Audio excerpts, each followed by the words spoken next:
So what we're going to do is look at a devices that we refer to as thyristors. So bipolar means two junctions. So what do you think thyristors mean? How many junctions? Three. So these devices have three junctions. Thyristors and UJT, unit junction transistors. They should have got another name, but that's okay. Now, the first one that we want to look at is one called an SCR, which stands for Silicon Control Rectifier. Silicon Control, the SCR has three leads. It's a three-lead device, so it could be any in any package of transistors in it. So not just because you see a three-lead device, don't assume that it is a transistor. We have three leads. We have the anode, the cathode, and then we are adding a third lead that we refer to as the gate. It's unidirectional. It works like a diode, but it's controlled by the gate. So what we do is once we forward bias this thing, it is not going to turn on until we tell it to turn on. We tell it to turn on with the gate. Current flows from the cathode to anode when the SCR is turned on. And how do we turn it on? The positive voltage, we put a positive voltage on the gate, and this will turn the SCR on. And then once an SCR is on, it will stay on until it drops below what we call a holding current. So that's one of the specifications that we'll look at. So once an SCR is on, it will stay on until we drop it below its holding current. Are we okay so far? So this is the symbol. It's basically the same symbol as a diode, but what we've done is added the third lead that we call the gate.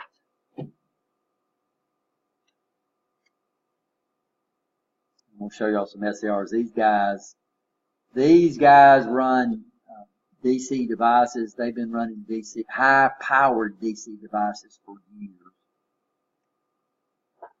And they're also used as crowbar circuits in power supplies. A crowbar circuit is a circuit that basically shuts the power supply off when it gets off past its limits. We use these. This is the makeup of an SCR. So you see the three junctions. PN, PN. It ends up we get three junctions, and then the third junction comes into the P junction closer to the cathode. And it's just like transistors, guys. We don't use C to represent the cathode. We use K because C is already used by capacitors, right? Now, how's this thing going to work? Well, if we reverse bias it, which means I put a negative, if my anode is negative in respect to the cathode, this guy's going to turn off. To get it to work at all, what we have to do is, first of all, we have to forward bias the diode. And this is a circuit, but that they just show the equivalent circuit, but it's not really the equivalent circuit. But I've seen that we forward bias it. What's going to happen is this is going to pull the majority of carriers there, and they're going to stop because there's nothing forward bias.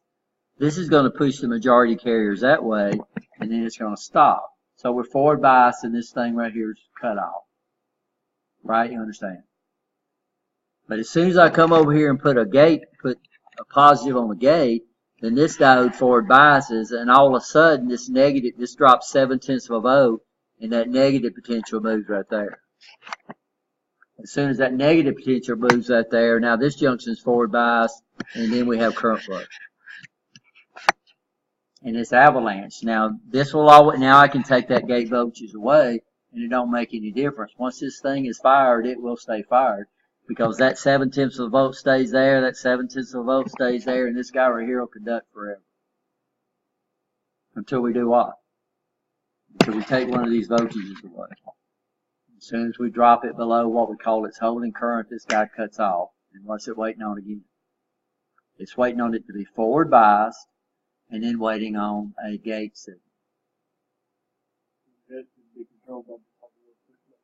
Could be controlled by a push button. Normally what we do is, by the way, we refer to this as firing. We fire the SCR.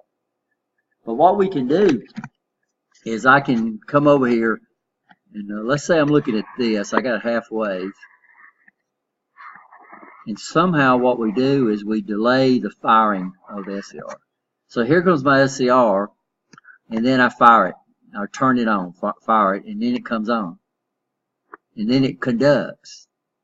And then when it gets right here, it turns off.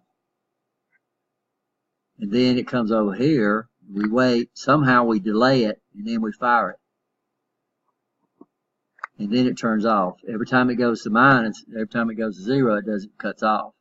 Well, if this gives us 2 V peak over pi, then this is going to be less than 2 V peak over pi. So my devices are going to average this out. And we got the formula, by the way. We'll look at that later on. But the longer I wait to fire it, the less DC average voltage we get out. The best I can do on a full wave is V peak over pi. But as soon as I start changing that where I fire it at inside that alternation, my average DC output starts dropping down. And of course, if I've got a motor hooked to that, what would it do? It would start slowing down. Then I could, if I fire it instantly, then we get the whole alternation. But what we do is we call it a firing angle because we know that this right here would equal to 360 degrees, right? So I can delay the firing angle. In fact, we don't use 360.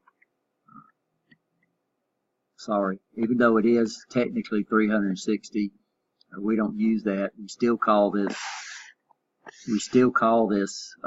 one alternation, of course, of the input. So we're going to reference our firing to the input. So we're still going to deal with 180 degrees right here, because that's still 180 degrees of the input. But what we do is we delay when we fire the thing. And you don't have to put the positive on there. Normally what they do, they just fire that thing with a pulse. They pop it, and once it turns on, it's on. And then they remove the gate pulse off there. So, and these guys are really, really neat. And they can control a lot of power. So they're either off, so they work a lot like a saturated switch. They're either off. When they're off, they don't conduct any current. When they're on, they conduct a lot of current, but they drop a very small voltage. Now they do drop more. Just looking at this, it looks like it's going to drop at least 1.4 volts. So if you put 100 amps to 1.4 volts, you still got 140 watts. But if I was trying to do that with a resistor to control the speed of a motor, it's going to be really hard. My resistor would have to do that, right? So these guys are going to, they get real hot, and we'll look at some of the things they do to cool them down, but still these guys here control a ton of power. And they can be really big. And this is what we're showing here. So some way we have what they refer to as a phase control. And this would be half wave. So on this one, we're just ignoring the negative alternation.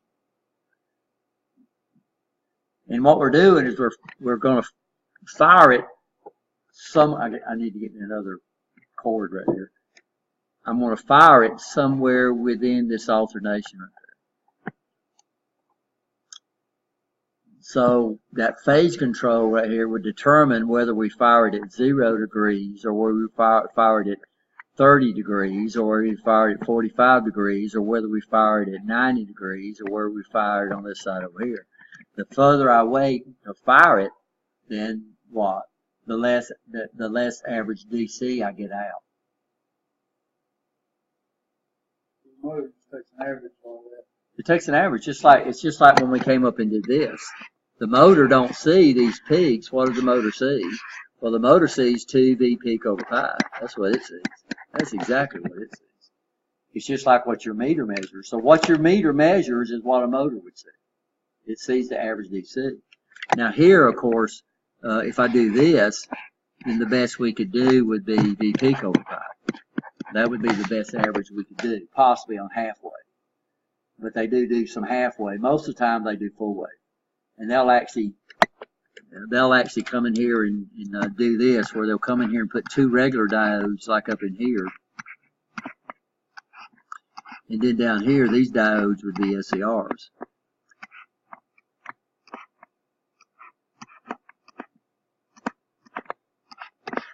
So what we do now is, and we bring our AC right here. Well, if this diode don't conduct, this is the return diode. So if this diode don't conduct, that diode conduct. And so here we would be controlling full wave and if we come over here and add another set, these are tons of these out of US Steel. Then what we got is 3-phase. And that would be a three-phase SCR package. So what you do is, if this one's off, right? Because if there's no current flow through this one, there's no current flow through that one. So what I can do is I don't have to control all 6 of these diodes. All I got to do is control 3. And if I control 3, then I control the power in a 3-phase circuit. Now 3-phase is really neat because what we get out of this thing, if it's full wave, the 2V peak over pi, by the way, this is for single phase. 3-phase, if I full wave rectify 3-phase, then what we do is this would be 1 phase. The other phase would be stuck in here at 120 electrical degrees. So it would do this. And the other phase would be stuck in here at 120 electrical degrees. And so it would do this. I'll start it on this guy over here. So it'd do like this. So what we get is we get DC. We get DC that looks like this. Without any capacitors. With absolutely no capacitors. With 3-phase. So 3-phase, we can get really good DC out of 3-phase without any filtering. Motors don't care with that little ripple across the top. They don't care. And if we can control that and make that voltage go up and down, then we can control these big motors. But we can control small motors. In fact, we'll hook up one up. We got a real simple circuit. The only problem with the circuit that we'll look at won't go past 90 degrees. But we can control it up to 90 degrees. And then after that, it won't work anymore because of the way the circuit works. So these phase controls, and this is what people really look at, is these phase controls. How do they control the phase on these packages? And these are the schematics are really hard to get because nobody wants to give away how they control that phase. Well, what with this phase control, if I had the ability to fire it between 0 and 180 degrees, I could control exactly how much voltage I get out. We're going to use a real simple circuit. All we're going to do is we're going to come over here. And over here is going to be, we're going to go ahead and rectify it. We'll use a half-wave rectifier. And then what we're going to do is we're going to come over here and use a resistor. And then we're going to use a capacitor. Actually, we're going to use 2 resistors. I'll just show y'all this in person. This is fine. And this guy right here is going to be variable. And then we're going to come over here and we're going to put our motor right here. And then our SCR is going to be,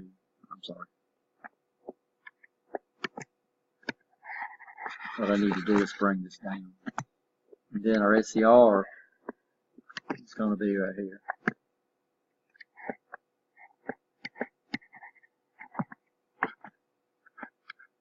And then what we're going to do is we're going to gate it off the top of the capacitor.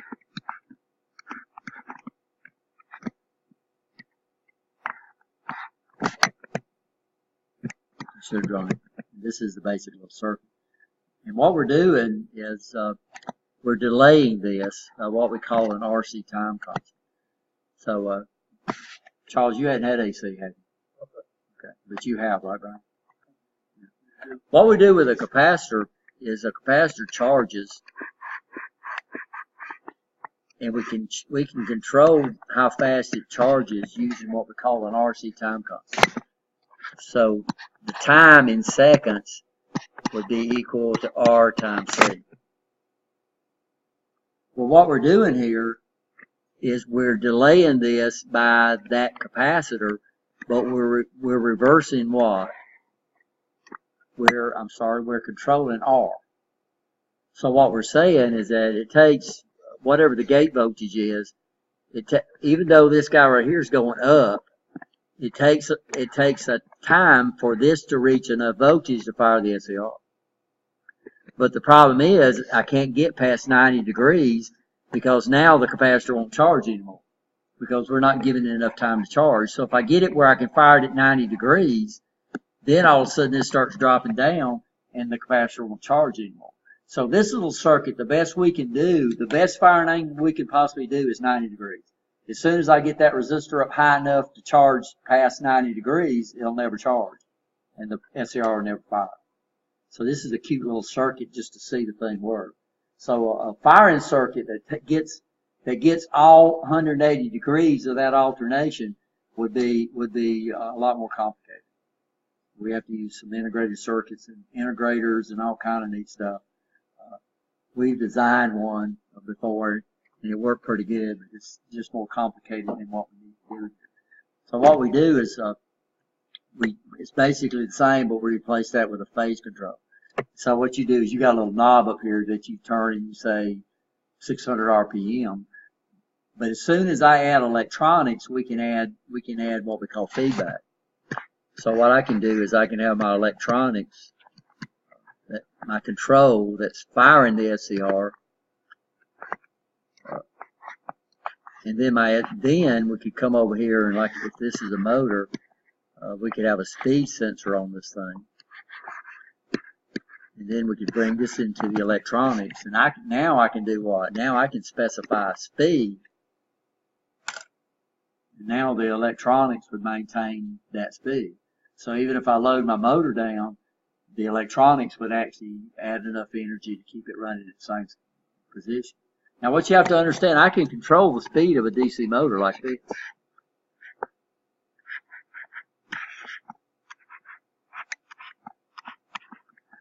So I can control the speed of a DC motor like that. I got to get me another cord, guys. I can control the speed of a DC motor like this. Put DC right there, right?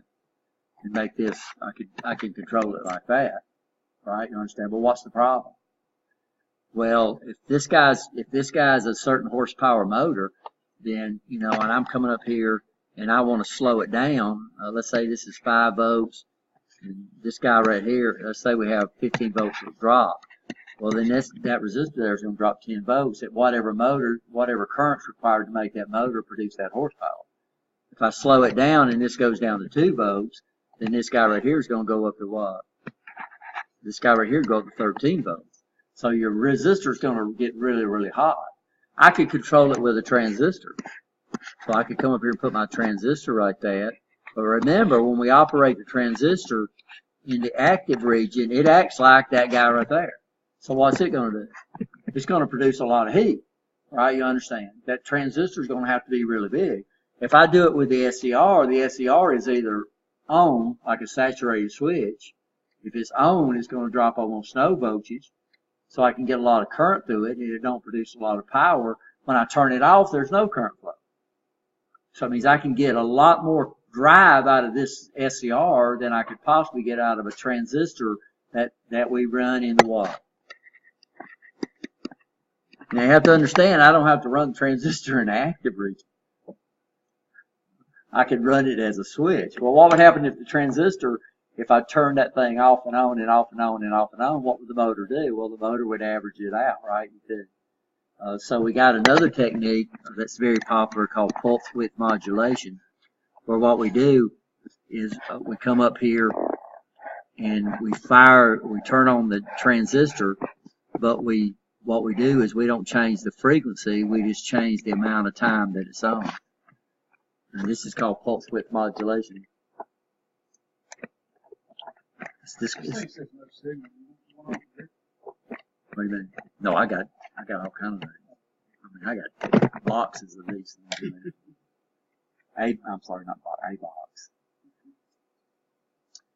Yeah, every monitor that we got came with 2 types of cables. It came with this, and it also came with a DVI, which is the white cables back there. Not on that one right behind So we have two ways we can send information to a monitor. We can use it using analog, which is what we call VGA. You've heard of that, which is the blue connectors. And then we have DVI, which is digital video interface. And so the big old white plugs, that's digital. These are analog.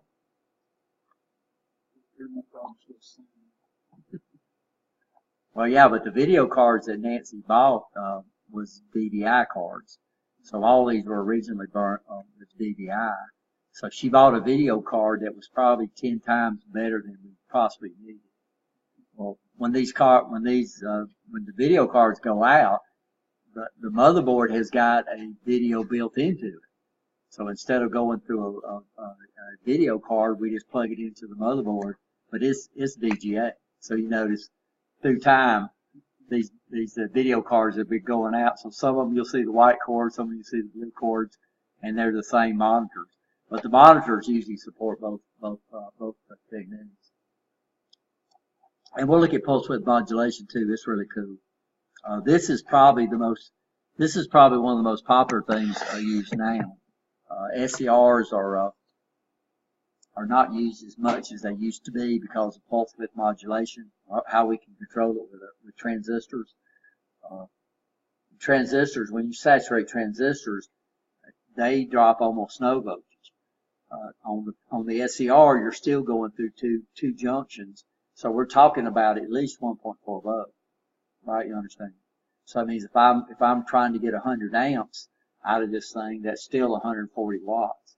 And I don't know if y'all ever touched a 100-watt light bulb, but you only do it once, right?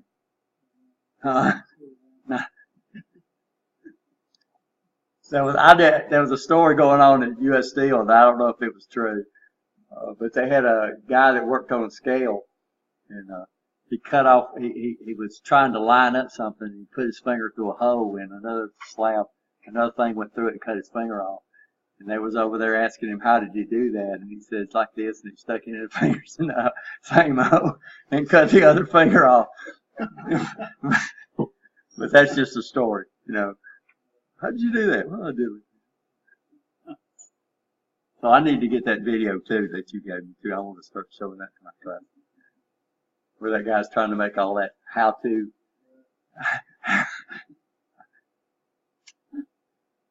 That guy's probably dead by now anyway. So I got to show y'all that. So I've lost that. I need to write that down. I never did come. He probably is. If it's a sponsored site, does it pop up ads while it's running? I don't know.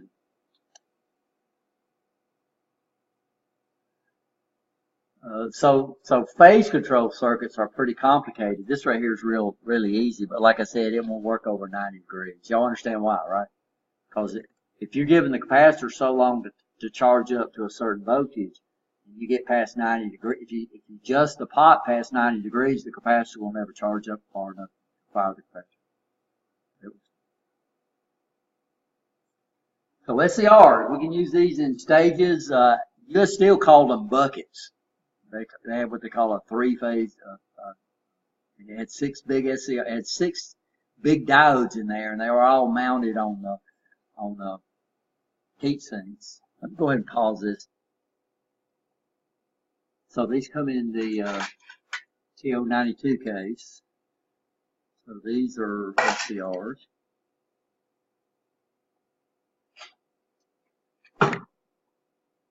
We've already.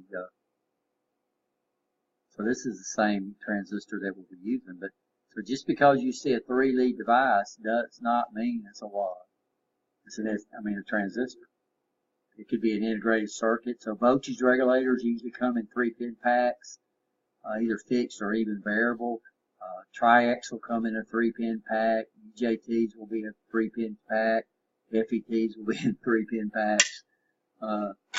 This guy right here is pretty obvious. This is an SCR. So, as soon as I find my camera. A lot of times they'll put the symbol on the side. I don't see this, but I'm not really sure. Usually this guy right here will be the cathode, but we'll look at it because they can make them different. But this little one on the side, this right here is definitely the gateway. See that? And I don't know what this one's rated at. These are SCRs. This is a TO220 case. Of course, yeah, it's a stud mount. Very popular to do stud mount SCRs. So what you do is you actually screw them into the into the heat sink.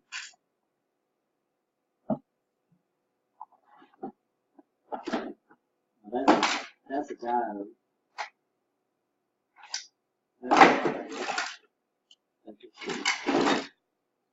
So this is an SCR. Now this has got this is designed to be mounted up against the heat sink flush. The red lead is the gate, and then this is supposed to be white. The white lead is the cathode, and we'll look at that. So now, normally on these, they'll bring two leads out. Since you got to have the gate has got to be positive in respect to the cathode, normally they bring the cathode out too. So you can, when you go into your firing circuit, you have, when we say relative to the cathode, right? You understand that? You said on this one's the gate, and this is the what? That's usually the cathode. Anode would be the whole stud, would be the whole package. So, that makes sense?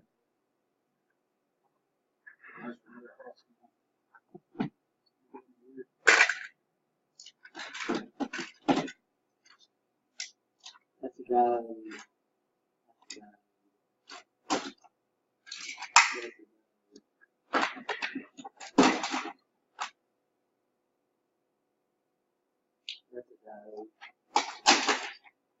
So this is an SCR. Ceramic. Ceramic is really good. It's a really good insulator, and it gets rid of it's a lot cheaper than metals, and it gets rid of heat real good too. So it's several reasons why we use it, why they use it. I have nothing to do with it. So yeah, this is ceramic. Ceramic is an extremely good insulator. In fact, most of your insulators now that they have on the high tension power poles are ceramic discs. They used to be glass for years. Glass is a real, but ceramic's a lot cheaper to make than glass. In fact, those glass insulators are now collector items. But this is an SCR. But this one actually gives you the symbol on the side. Pass this around. So here's the symbol, and it shows you that the gate is in this direction. So this would be your cathode, this would be your gate, and so this would be a stud-mounted anode. But you can get these different ways. It depends on how they make. So you can get stud-mounted cathodes or stud-mounted anodes. So this would actually screw into something. So this is an SCR. So they come all in shapes and sizes, and basically the size determines on the power that it can have. And I didn't get this under this package. Like I said, I don't know. I'm sure it's got a technical name. We called it a hockey puck package, and this probably has the symbol. I thought this had the symbol on it too. But here's the gate right here. There's a little pin down in there, and we would insert the gate into that. These guys, by the way, these guys have to run under compression. So we learned that real fast, is that you have to clamp these into something to run under compression. So this was the unit. And this is very popular too, where they use water coolers. You don't use regular water on these things, by the way. You have to use distilled water. Now this would be the jacket that you would clamp it in. You have to put them under a certain tension. So basically one of the leads, I can't remember either the cathode or the anode, is not made until you get it in a certain amount of compression to make sure you have enough area. But what they do here is they pump distilled water through this. Distill so minerals don't carry. Yeah, carrying current, because you got a heck of a lot of voltage out here. So these guys are actually connected to the cathode and the anode. And you'd have so much voltage, available that wouldn't be good at all. So what we do is we run distilled water through this, and then it'll go to a chiller that actually chills it down. It's a really neat feature. We had several units out of U.S. Steel that use this. use this. And what's nice is that you can put a ton of current through the things, and it's really, really efficient. In fact, there are some heat sinks for microprocessors you can buy that's chilled this way. So what's nice about this is the heat sinks are really small as far as what power, what heat they can get away with.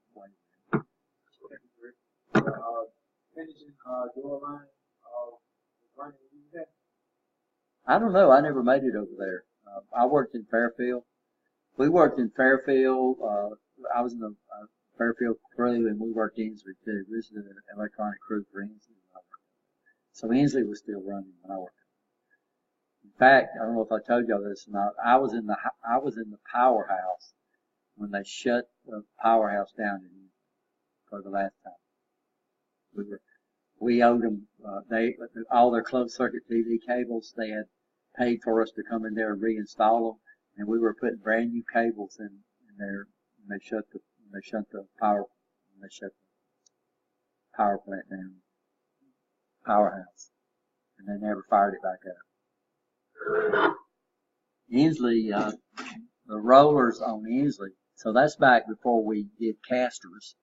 The way they used to do the steel is they would run it in what they call ingots, big old tall fat thing, and then they'd run it through rollers, which they call a blooming mill, and they would roll it into the shape they wanted. While it was red hot, they'd reheat it and get it in a plastic state, and they would roll it until it was red hot. The rolling mill at Inslee ran off a steam. That's how old that plant was. I think that's Instead of casting, doing it, and then they were roll. going to do it. U.S. Steel wasn't. U.S. Steel decided So they're not going to use the caster. They're going to use to. It's easier to, if you're going to sell it's easier to sell the blooms instead of trying to do custom rolls, because you'd have to redo your casters all the time to get different size casts out of that thing. So it's easier to just pour it into a bloom, and it's just into an ingot, I'm sorry, and then let the other people you sell it to roll it into the shape that you want.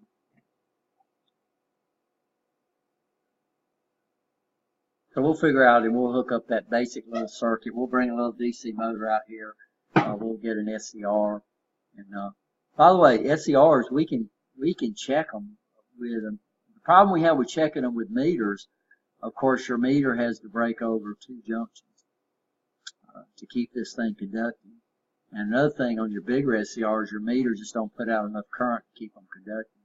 And I'll show you the trick that we used to use. We used to get a D battery and put it in series with our meter to fire the bigger SCRs. But this little old tiny one, we can fire it with our own meter.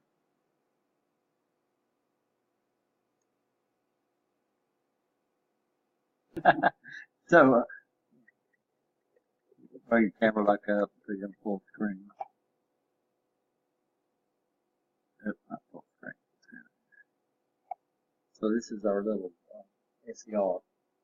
And I'll get it up here so we can see the meter. And at the same time. And we know we got a PN junction that we can get to, right? And that's the witch junction, the cathode, and the gate. The other one we can't get through because we actually go through two of them. Okay, I'll try to move it so my meter don't get much reflection. So what I'll do is I'll just come up here and randomly grab a lead, just like we do on the I've got my meter on the diode scale, and I'm gonna come up here and check that one. That's nothing. So what we'll do is we'll just randomly swap over. And when I touch this, we find there's our cathode right there. So if there's our cathode, then this right here has to be our anode. So all we have to do to fire the thing is do what? Just make the cathode positive in respect to the make the gate positive in respect to the cathode, but we also got to have the positive on the anode. So right now I have a P on the P and I have an N on the N, but we've got those 2p junctions in there that we can't get current through, right? So what I'm going to do is just take my positive and touch the gate. And as soon as I do that, the SCR fires. And notice I'm not touching the gate anymore. So it keeps conducting until we do what? Drop it below its holding current, and that would be in the data sheet. Now all I'm doing here is just disconnecting my anode, and then I hook it back up. Now the SCR is off, and all I have to do is just touch the gate, and then we call that firing, by the way. So when we turn the SCR on, they call it firing the SCR. And what we do to get the average voltage out of is we just change the firing angle. So the larger the firing angle is, the more it moves toward 180, the more voltage we get, the more average voltage we get out. The less it's toward 180, the more voltage, the less voltage we get out, if I said that backwards. But we can look at the data sheet and do this, the formula sheet, you have to do a little trick. So you got to use sines, cosines, because we're dealing with a firing angle. So if you look at your formula sheet, if I can get it off this. Okay. Then if we look at our formula sheet, you see it's got the same equation as for either a full wave or a half wave SCR, but it's going to add I can't remember, I have to look, it's either the sine or the cosine that we're going to use to calculate the average output of this.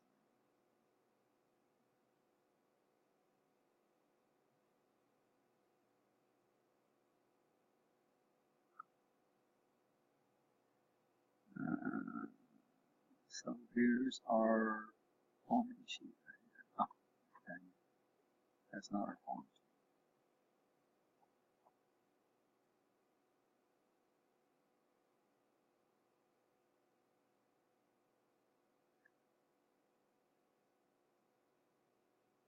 I hope this is the right one.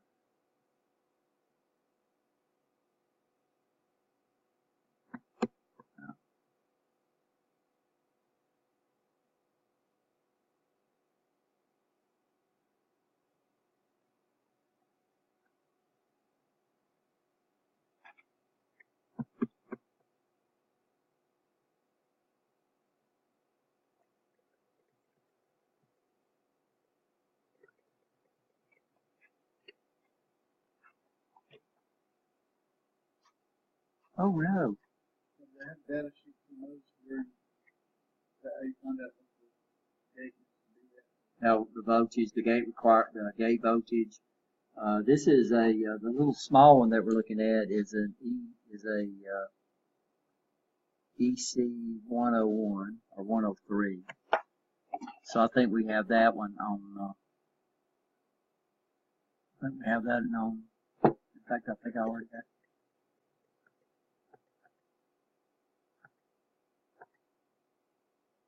No. I think we have that one on Blackboard.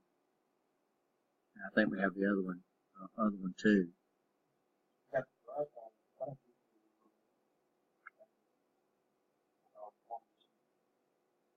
Yeah, it should have SCRs down there toward the bottom. What's the formula? So it's the same formula, but we add either sine or cosine. What is it?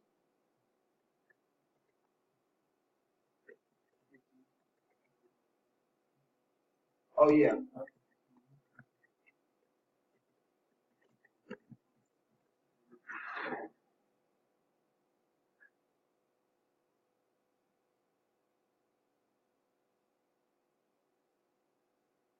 So let's see what formula let's see what data sheets we have. And this will be a typical one, even though this is a real small SCR.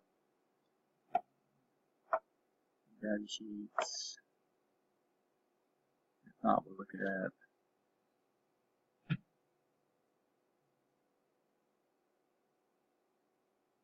Yeah, so this is the data sheet for this one. So this is the package. The one we got is a TO92. And The other one we got is a TO220, but it's a different transistor. So this would be the one. So this guy's rated 800 milliamps.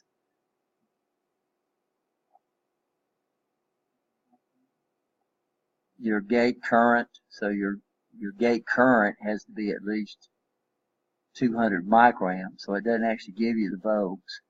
This guy will block 400 volts. Yeah.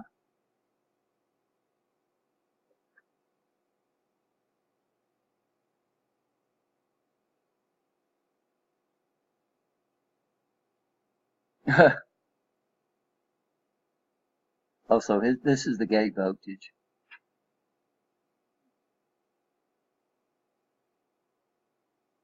At 25 degrees centigrade, it looks like it needs to be about what? 0.8 of a volt.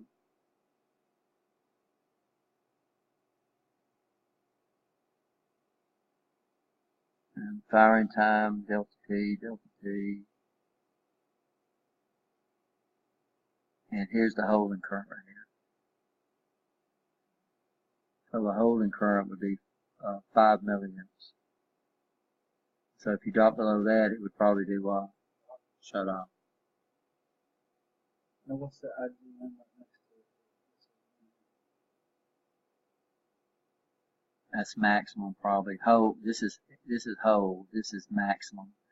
So what it says, the maximum you could put through the gate would be 1 milliamp, or you're burning your gate up. And I don't know what this one is. Gate, REM. I don't know. Reverse. This must be the reverse breakover voltage, because it's 5 volts.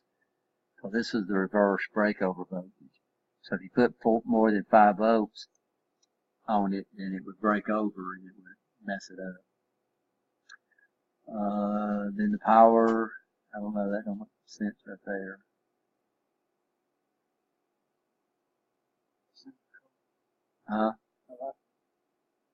Well, they're real neat. And like I said, we have different ways.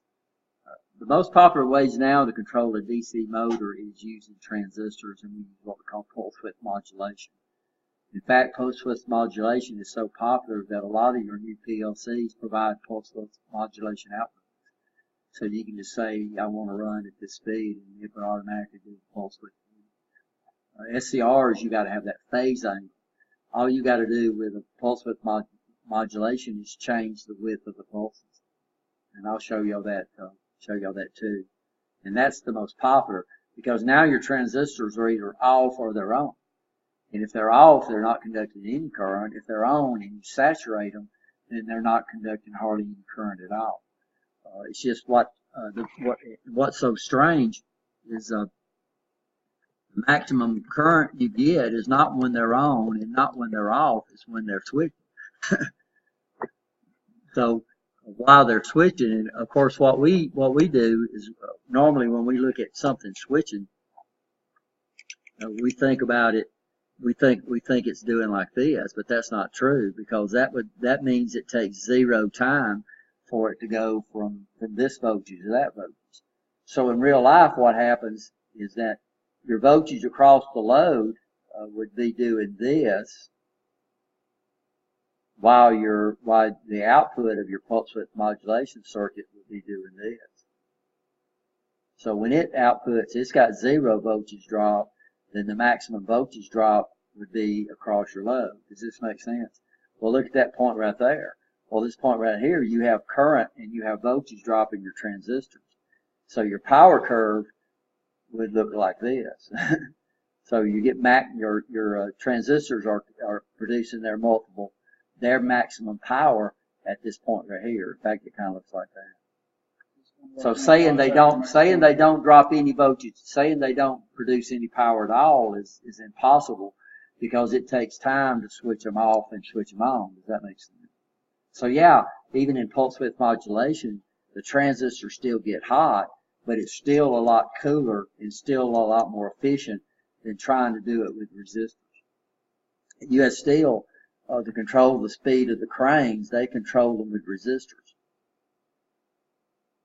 They had banks of resistors, and these suckers were big, they were finned, And what they would do is they would use relay contacts to cut them out. And so it was a 5-speed crane.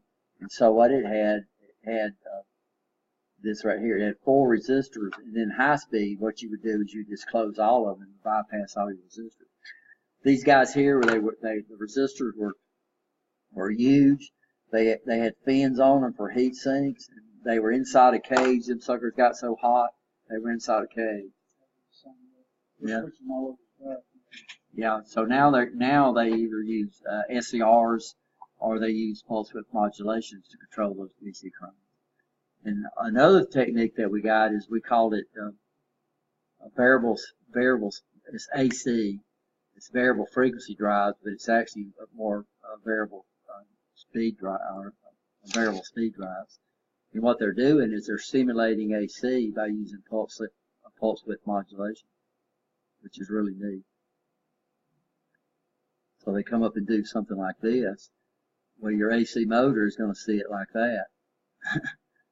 So they're using pulse width modulation on your variable speed drives too, which is pretty neat. So SCRs, they're still used, and there's still a bunch of them out there, but more and more we're moving to a more efficient way of controlling DC using pulse width modulation. We'll show you a little bit of that too, but we'll run them with SCRs because, like I said, you're still going to run into a lot of these, and we still use a lot of them in power supplies, like your power supply. So what cuts that power supply off without burning it up? Well, it's probably got an SCR circuit. They call them crowbar circuits. And all it does is just kill the thing. And then when it cools off, it'll bring it back in and we'll get some of those. But this is pretty neat. So like I said, these guys come in all shapes and packages, and it's just like transistors and diodes. The bigger the package, the more current these guys can handle. Where's the other one? Oh, this guy. And then, of course, the hockey puck. These are probably the biggest SCRs you're running into. Seems like this guy was rated like 600 amps. Yeah.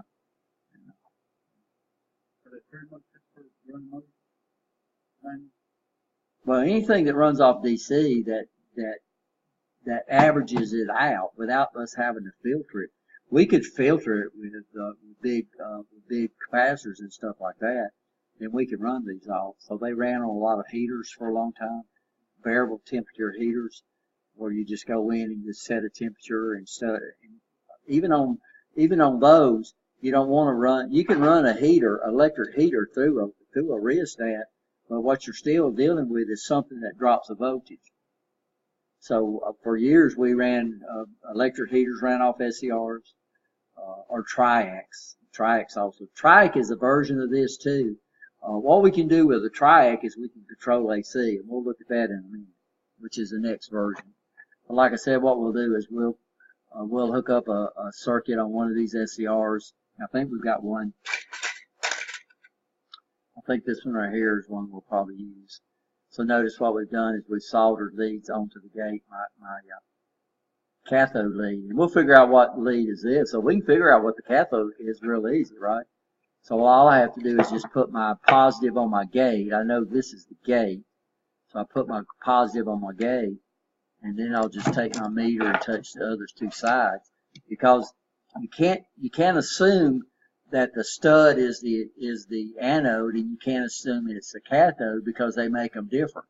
And that way I can put 2 transistors in the same heat sink, and like in that bridge in the same heat sink, one of them would have to be a stud mounted cathode, the other one would have to be a stud mounted anode.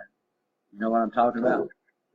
Yeah. So if I came over here and did this, like we looked at a while ago, then this would be the common lead right there. Well, this one would be a stud mounted anode, and this one right here would be a stud mounted cathode, right? And then we could mount both of these on the same heat sink, and then the heat sink could be electrically hot, so the heat sink could actually be, and then we would isolate the heat sink. So what we're trying to do is this guy, since this is the guy we're probably going to run in a little while, is I'll come over here and I'm going to put my red lead on the cathode, and then because we know it has to be positive in respect to the I'm sorry. I put my red lead on the gate, and then I'll touch the stud, and it don't show a junction. I'm going to touch this one right there. So on this one, this is the cathode, and this is the anode. See how easy it is? So all I did is I know on this one exactly where my gate is, and I just touch it on both leads until I see my junction. By the way, it's not 7/10 because these are made a little different. What you do is you get that biased junction right there, right? And then on my anode, you get nothing. These guys are heavily doped, so our drop is not going to be near 7/10 of a volt, but you can actually identify it real easy. Are we okay? So I need to solder another wire on here so we can hook it into a breadboard. But cathode, gate, and anode. We'll do that later. Are everybody okay? Okay, I'll take a break. Y'all was ready for a break, wasn't you?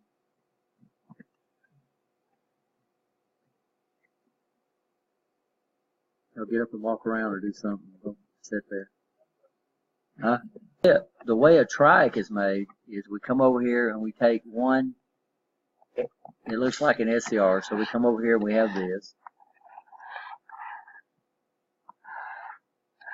And it goes N, P, I'm sorry. I've left off one whole junction there. I'm making a transistor.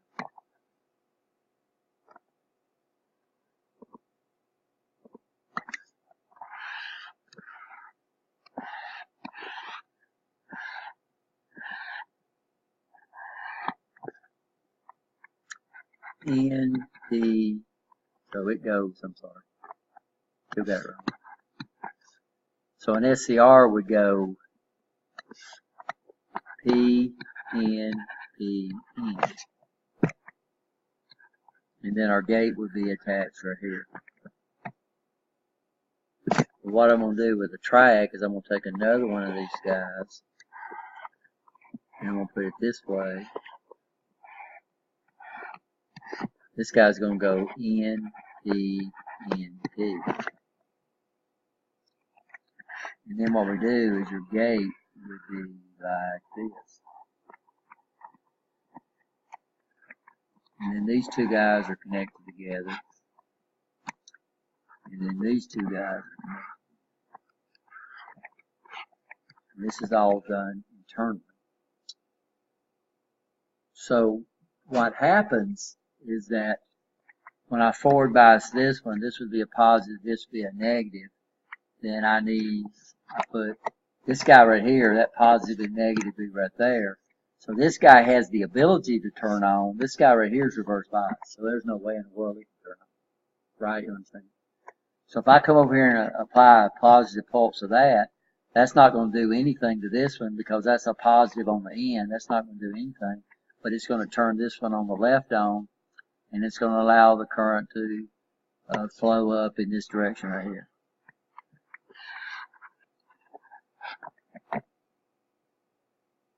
We're okay? Now on the next alternation,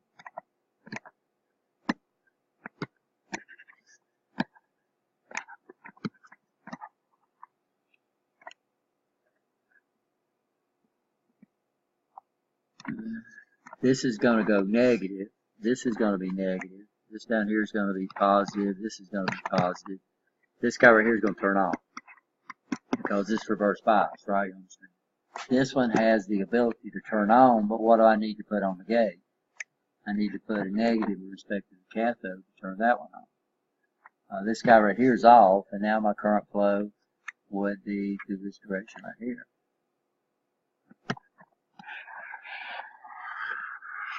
And how long will it stay on? Well, it's going to stay on until it drops below its holding current, right? You understand?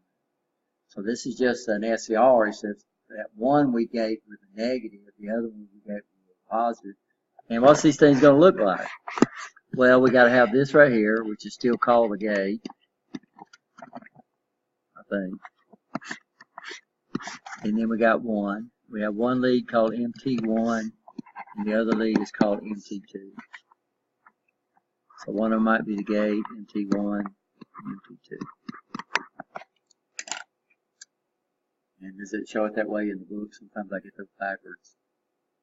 But I think it's relative to MT1. I'm almost positive that's the way we gave it.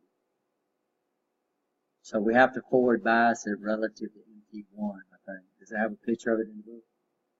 Let's see here, you got terminal 1, terminal 2, and you got Yeah, but that don't mean anything. What we need to do is have, do they have the actual diagram? yeah, the gate's right here. Terminal 1. Okay, so that's right.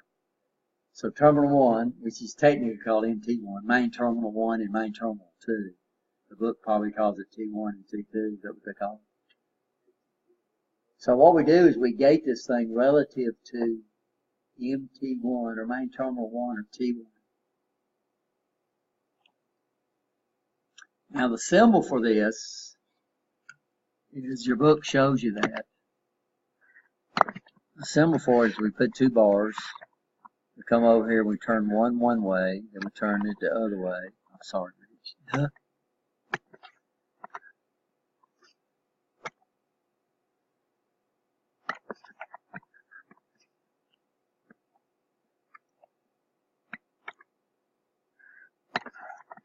So if we turn the opposite way, right? And these are supposed to be filled in because they're P junctions. We come up here, this would be MT1, MT2 up here. This would be MT1 right there. And then my gate comes in like this. And this is the symbol for a triad. Would it matter, with the book, it had just like this one at the top, at the bottom. Oh, really? Let me see.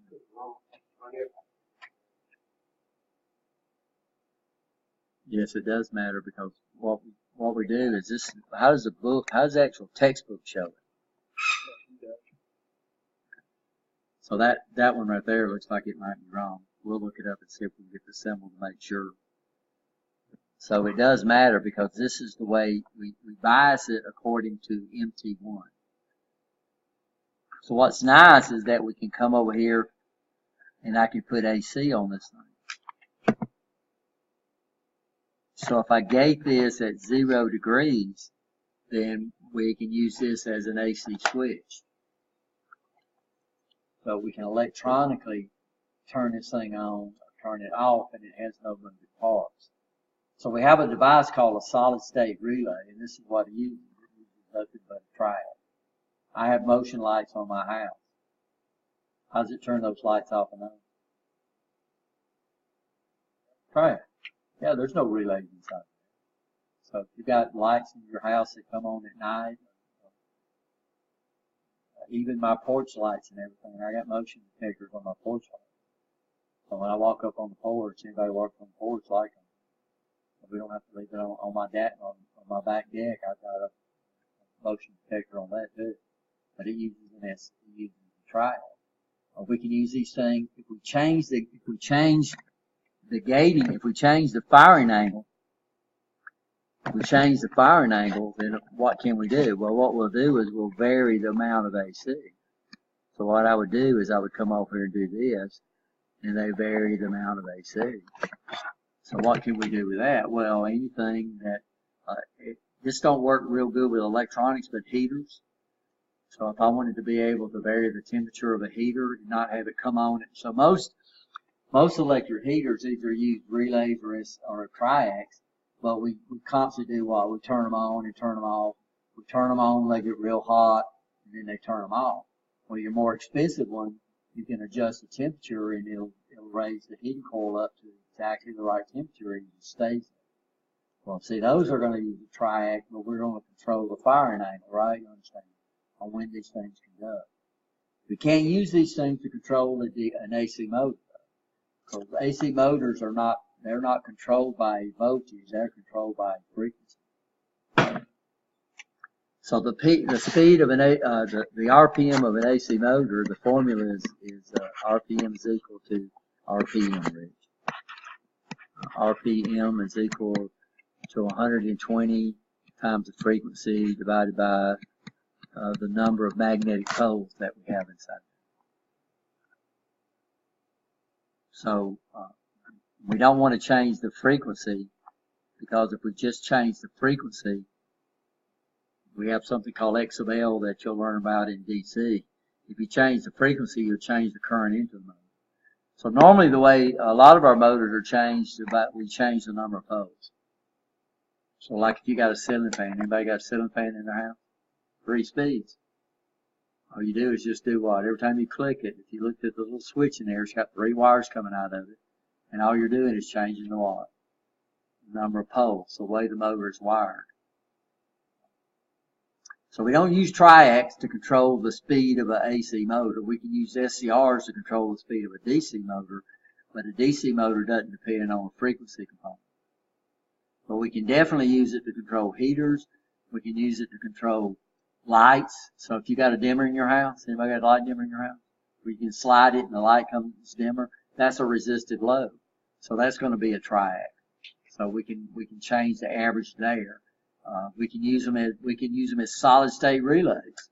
So what we do with a solid state relay, what's nice about a solid state relay is that as long as you don't exceed the breakover voltage on them, they'll last longer than relays. Because relays are electromechanical devices. And as soon as I say electromechanical, what does that mean? We got 2 things that can fail. They can fail electrically, or they can fail what? Mechanically. It's like your car. Your car is an electromechanical device. So what does it normally fail? It normally fails mechanically, like your tires. You get flat tires, you have problems. My neighbor, he's got a Charger, real pretty. And he pulled it in. He had somebody pull it in today. He broke the rear axle on it. And that was a mechanical one. He says his girlfriend did it, but you gotta kind of listen to this guy. He said he let his girlfriend drive his car. They was down at some bar down here in Bessemer. I forgot what it was, 8 Ball or something. But she got excited when she was turning and slid into the curb and broke the axle. So, but if I've got a solid state, relay that uses triacs, these are AC relays. If I got a solid state relay that uses triacs, there's only one thing that can fail. It's going to fail. It's going to fail electrically. It's not going to fail electromechanically. We don't have to worry about dirty contacts. We don't have to worry about anything. And usually a solid state relay will take up a lot less space than electromechanical relay.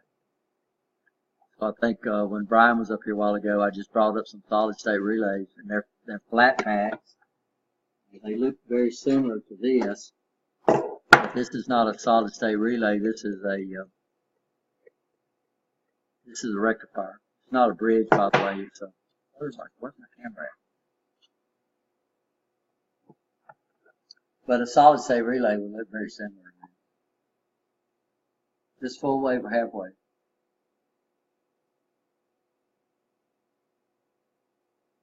Halfway. We only got three beats.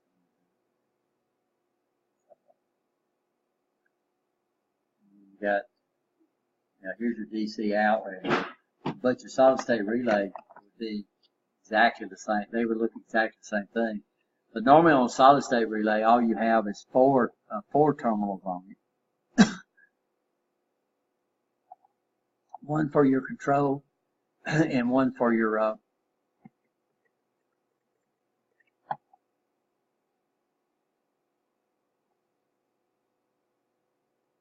usually the barrier in the DC is 8 volts to 32 volts. What's that? On the little solid state relay. What do you mean? They'll vary. Like I know one of them I've got at the house says 8 volts to 32 volts. Well, it all depends on what you need. You can get these things. It's just like relays. What people don't understand is what's controlling the relay does not have to be what you're actually switching. So you can buy relays that's got a 24 volt coil on it and it controls 200 volts DC or AC. So you can get solid state relays depending on the application. So if I was trying to replace a 120 volt relay that had a 120 volt coil, I couldn't replace it with one that's got a 36 volt coil. So we can buy these and so there it is right there. So these are solid state relays. So you can see they're very, very similar. But what you'd look is the DC, I always do that. Everybody knows you. Not everybody. But normally you need to go up here and look at these guys.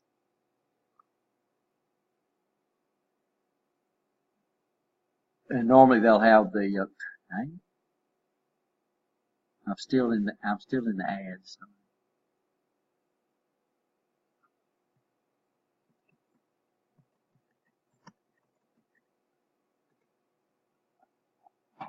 So we'll go to images, and then we'll get off the one that's got money on it. And then here. So I can't see what this is rated. This one is rated at 3 to 32 volts, like you said. This one. Huh? This one? Yeah, so this one runs off DC, but it'll switch anywhere between 24 and 380 volts AC. And that's just that one. But like I said, you can get different voltages that you trigger it on. By the way, this is the output of if you got a PLC that's got an AC output on it, and this is basically the way they trigger it too. So they have an optical isolator, a track in there. They turn this on. This works a lot like it works a lot like the optical interrupter, but this is sealed inside a unit. It's only got it's got 6 pins on it, but 2 of them are not used.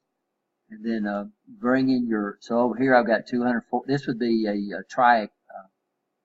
So this would be the heating element right here. So this is pretty similar to what we just got to talking about, right? So those are not what I thought they would be.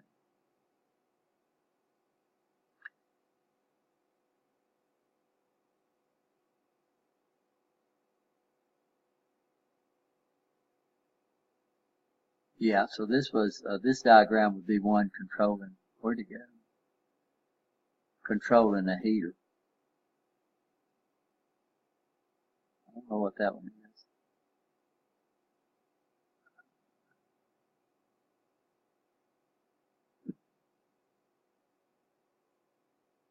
I don't see it anymore. But it was a heater is what it was. We talked about that, right?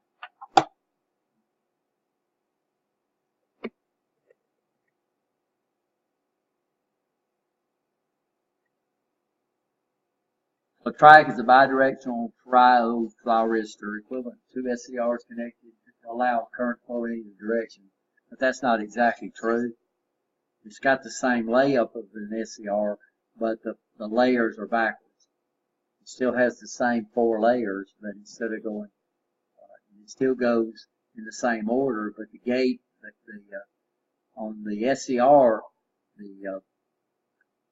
the cathode would be negative, but on this one, that same lead would be positive, but it would be considered a cathode, right?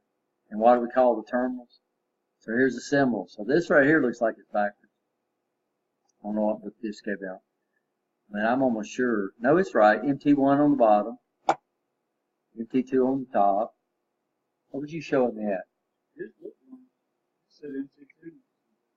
No, I don't know where you picked that one up. Oh, it is? Well, somehow it's wrong. So MT1 and the gate is on the same side. And this is just showing the same basic. So what we're doing with this one, if we have a phase control, what we can do is we can control this. So light dimmers, I got me talking, notice. Light dimmers, lights that we turn on at night, like the street light, all the street lights up here on the interstate. I mean, these probably use SCRs. Not SCRs, triacs. Yeah, that's wrong. I don't know what that is. This is the actual PowerPoint I'm using right now. So I don't know how that got in.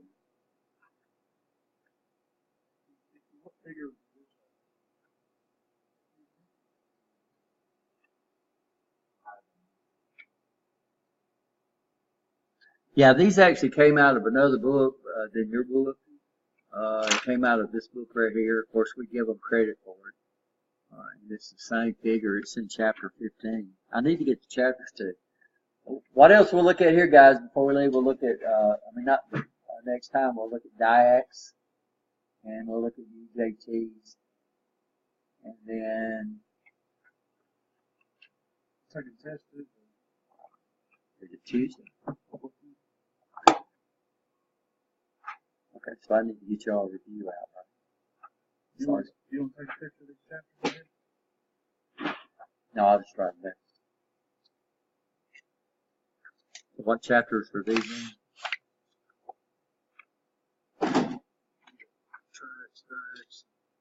Chapter 13.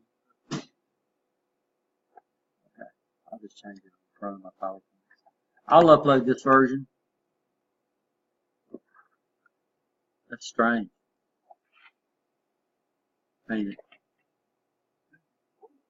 No, that shows the same figure.